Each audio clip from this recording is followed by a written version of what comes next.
Hello and welcome back to another edition of TWE Meets, where today we'll be picking the brains of tipster and racing pundit Gavin Lynch, who's best known for his work on Upping The Ante and working with the Racing Post, homing in on all things jumps racing. But now he has his own website called gavinlynchracing.com, which we'll speak about more throughout the show. Gavin, thanks so much for joining us. How are you? Yeah, good, James. How are you? Yeah, not bad, thank you. Obviously, I look at you as one of the number one men to speak to when it comes to jump season, comes to jumps racing. How excited are you for the season? Yeah, sure. I love it every season. It's now the end of October, so when you see the Cheltenham meeting finished last week, and then this weekend with the Charlie Hall, etc., it certainly for me it shortens the winter. It's something I look forward to. I love it. There's some great prospects. I think this season we've got some brilliant horses on the scene. So yeah, I think it's going to be as good a season as we've ever had. Yeah, I agree. I don't get me wrong, I like both the jumps and the flat, but I am a massive national hunt man. I can't wait for it every single season. And like you just mentioned, the Cheltenham Showcase meeting, although the racing at Chepstow really is the sign that the jumps racing is starting, the Showcase meeting is the one for me that I know, right, this is the jump season, the flat's gone now. And it really whets your appetite for the season, doesn't it? That's why I just want to move on and ask you a few questions about. There's a lot of clashes this season. Like you say, with some tremendous horses are going to be on show. We obviously saw Shishkin and Enclosure last season. That was probably one of the best ones at Ascot. But what are the few clashes that you're really looking forward to this season? I'd love to see Shishkin coming back to his best, but with national hunt horses, I'd always be a doubting Thomas whether horses do come back to their best. But hopefully, and if he does, himself and Enclosure will have a couple of battles, which would be great. I suppose the two races for me, the biggest race of the season would be the Champion Hurdle and the Gold Cup, save for everybody.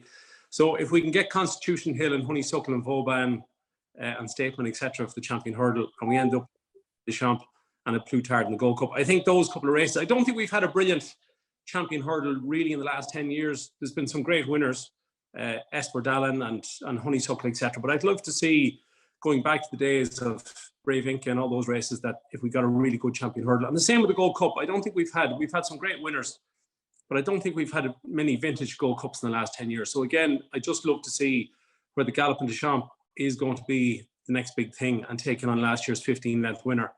It's hard to believe that a Plutard is not favoured, and it's hard to believe that Honeysuckle is not favoured. Like, she's unbeaten in 16, she's dual Champion Hurdle winner, and she's 7-2. It seems crazy. And the same with a Plutard, 15-length winner, and he's not favoured. It's amazing to think that how high opinion we have of these two younger horses, that those are favourites.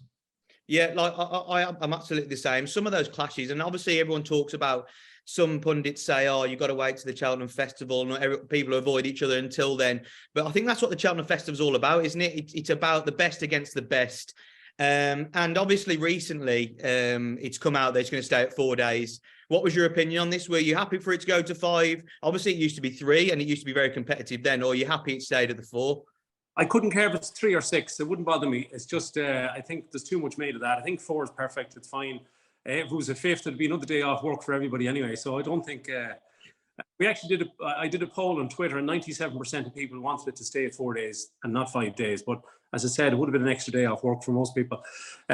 Look, I adore Cheltenham. I think the Olympics, to have the Olympics every year is great, rather than athletics, which is every 4, as we know. But like last year in the championship races, we had 5 very, very easy winners: Honeysuckle, Enclosure, Flooring Porter, Allaho, and a Plutard. So I think this year, maybe not so much the Ryanair, that'll probably be a cakewalk again for Allaho. But I think the other 4 races will get a lot closer, and I think that'll be good. Yeah, like you mentioned earlier, the Champion Hurdle this year is, I think, could be one of the best races we've seen in the Champion Hurdle, like you said, for a long time, with obviously Vauban, Constitution Hill and Honeysuckle. And the 7-2 about Honeysuckle is absolutely mad. But like you mentioned, Galopin Des Champs at the top of the market of what the back of he's done, obviously deserved to be up there. But a Plutard, a bigger prize, he's mad. So obviously there's a lot that's going to happen before now and the Cheltenham Festival. We've already had horses for Willie Mullins, like over the last few days, that have been coming out. And it's just fascinating to see what's going to happen throughout the start of the season. It's brilliant to speak to you now ahead of that, because just to pick your brains a little. But we want to know, and some of our viewers will want to know, is where did your love of racing start? How did you get into the sport, and what makes you such the fanatic you are now? My late dad, John, he was a farmer and a trainer. He trained a few horses himself. He passed away 17 years ago, but he used to bring me racing. There was no Sunday racing back then. He used to bring me every Saturday from about the age of 6 or 7. And I used to go every Saturday, and I just fell in love with it. I've got 3 brothers and a sister, and apart from one brother, John, the rest of them wouldn't know any racehorse. So it's amazing the way that some people fall into it and some don't. But yeah, I used to go every Saturday, and you know, Dad would give me maybe a fiver to bet on the tote when I was like 14 or 16, and I just loved it. Especially national hunt racing. I think it's to me it's better. It's more interesting. It's more of a spectacle than the flat.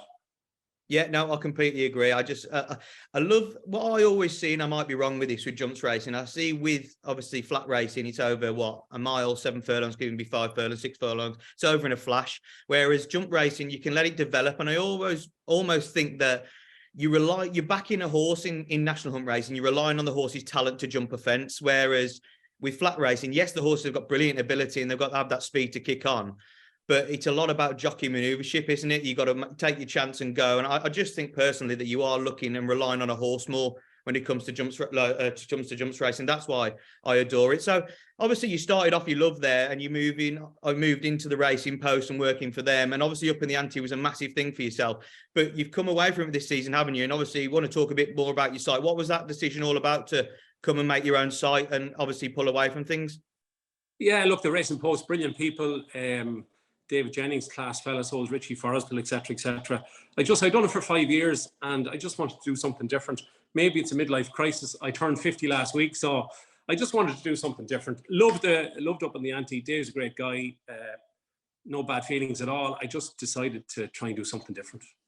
Yeah, no, that's absolutely fine. That's absolutely fine. Like, as you said, you've done it for 5 years, and I've been watching it for all those 5 years and found it was absolutely brilliant. And I think a lot of punters and a lot of people watching it will obviously miss you on the show, but you've got your own site now. Obviously, the link will be in the bio and the description of the YouTube as well. So if you want to click through to that, and obviously you put it a lot across your social media, so it can't be missed. So another question that we wanted to ask you, obviously, with you being this punter, you aim a lot towards Cheltenham. Obviously, Upping The Ante was all about that, but you do punt weekly throughout the Irish racing and British racing.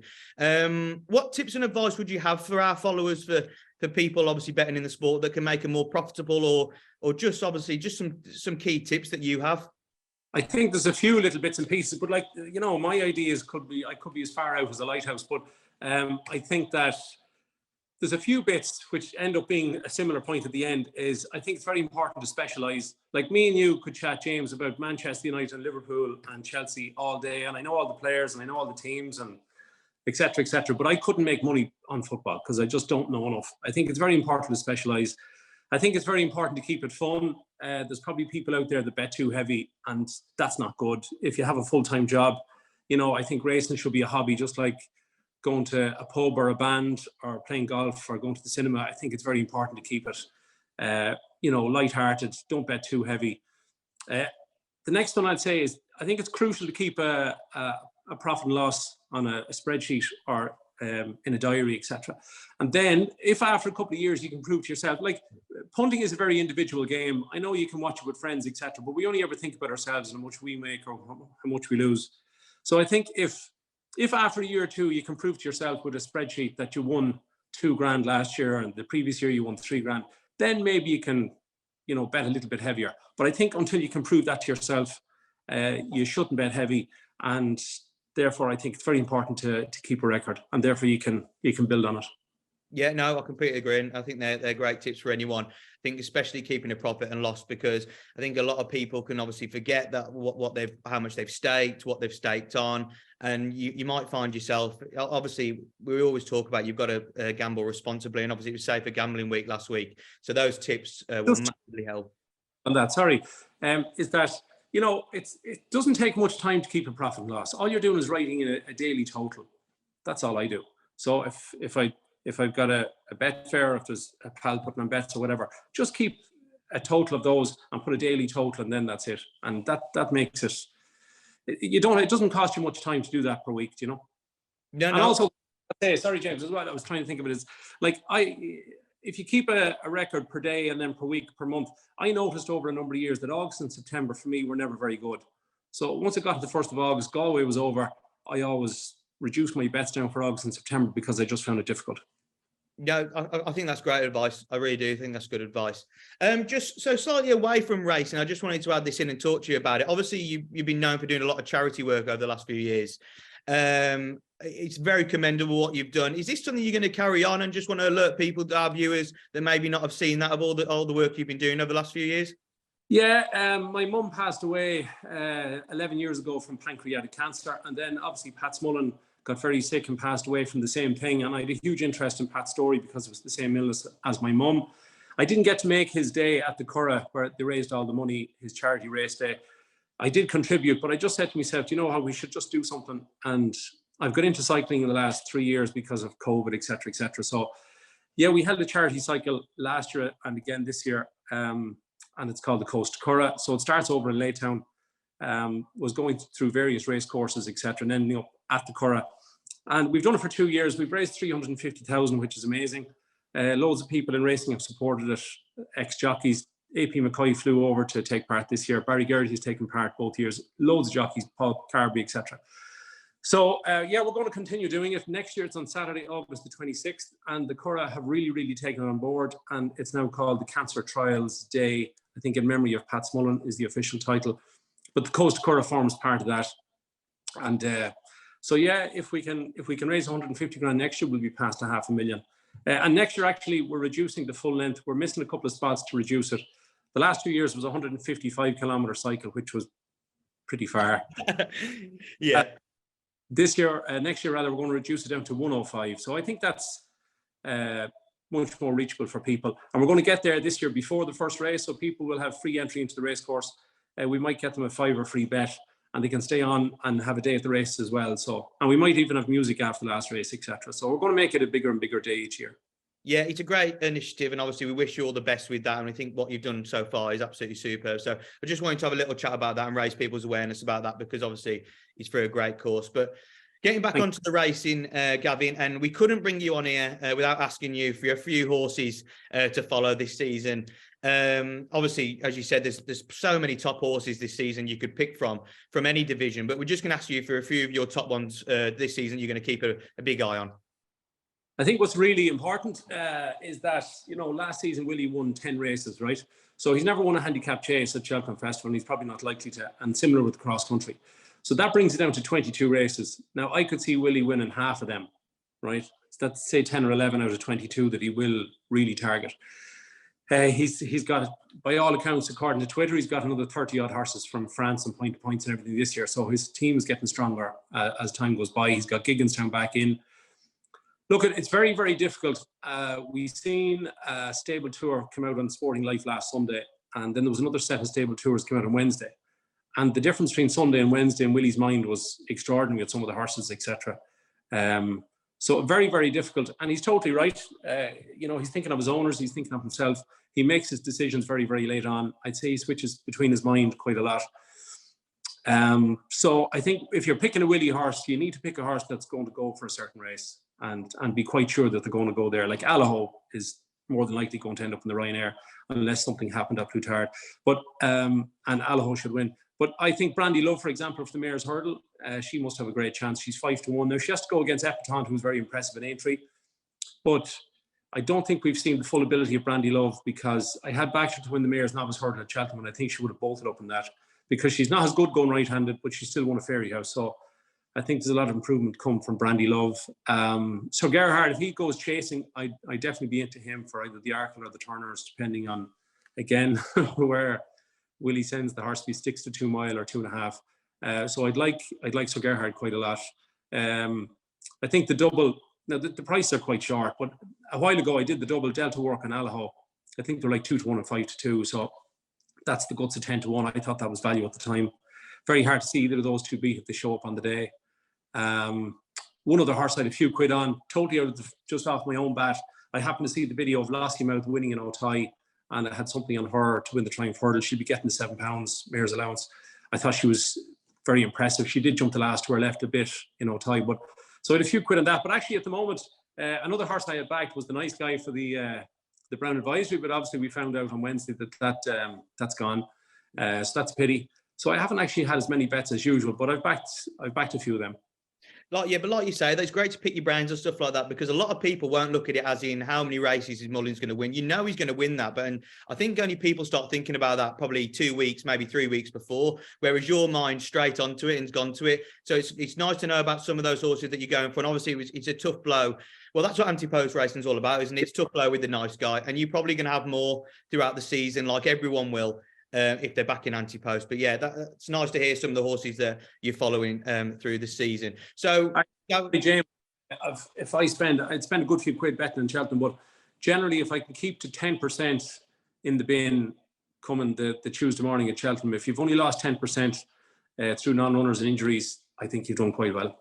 No, I agree. I absolutely agree.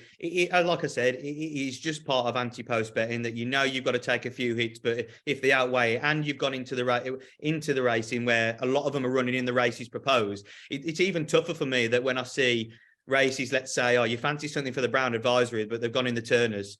Like Willie knows he does that all the time, doesn't he? They're the other tougher ones, because if they go and don't run well over 2 mile 4, 2 mile 5, and go, and you think if they need an extra few furlongs and the rudder ran well over 3 miles, and you had them for that bet, that makes it even more frustrating. But again, that's part and parcel of it. I think maybe back in a horse for 2 races, I think that's a bad idea. For example, I think that if, let's say, you backed a horse at 7-1 to win the Turners and 7-1 to win the Brown Advisory, and he ends up winning one of those races, you're actually only getting 3-1.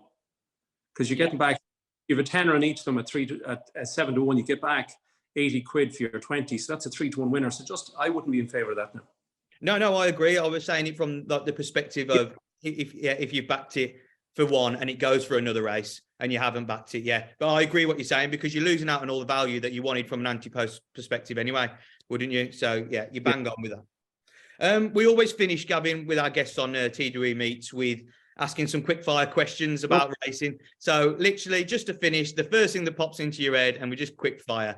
Okay, favourite meeting of the season bar the Cheltenham Festival? I probably should say maybe Aintree or the Dublin Racing Festival, but I think Leopardstown of Christmas is a brilliant meeting. The standard wouldn't be as good as the Dublin Racing Festival, but for 4 days, you're looking forward to Christmas. And my father used to say, Lord have mercy on him, that, it could be 5 days to Christmas Day, but he'd say it's 6 days to Leopardstown. And so in our household, Leopardstown of Christmas was always a big meeting. Yeah, it's a cracking meeting. Irish racing or British racing? In March, British racing, but for the other months, probably Irish racing, just because I'm more used to it. Okay. Hurdles races or chase races? I think for betting wise, I would go with hurdles. I think it's easier to make money. Handicap chases can be tricky, particularly if you back them each way and you've a fall and you've lost twice. So that's tricky. But as a spectacle to watch, I would say a chase. There's nothing like the champion chase, the speed to go on the Wednesday in that race is incredible. But for punting, probably hurdles. Yeah, I'd absolutely really agree on that. Favorite horse of all time, just one, and why?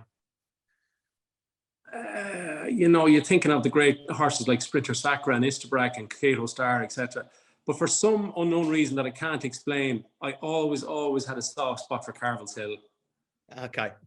Just, I thought he was an amazing racehorse. Some of his performances, like one day as a novice hurdler, you don't remember these, you're too young, but I'm not. As a novice hurdler one day, he beat Redundant Pal and El Cid Senor by a distance in a novice hurdle one day in Punchtown, which was just mind-blowing. So I think if he didn't have injuries, I think he could have been another Cato Star.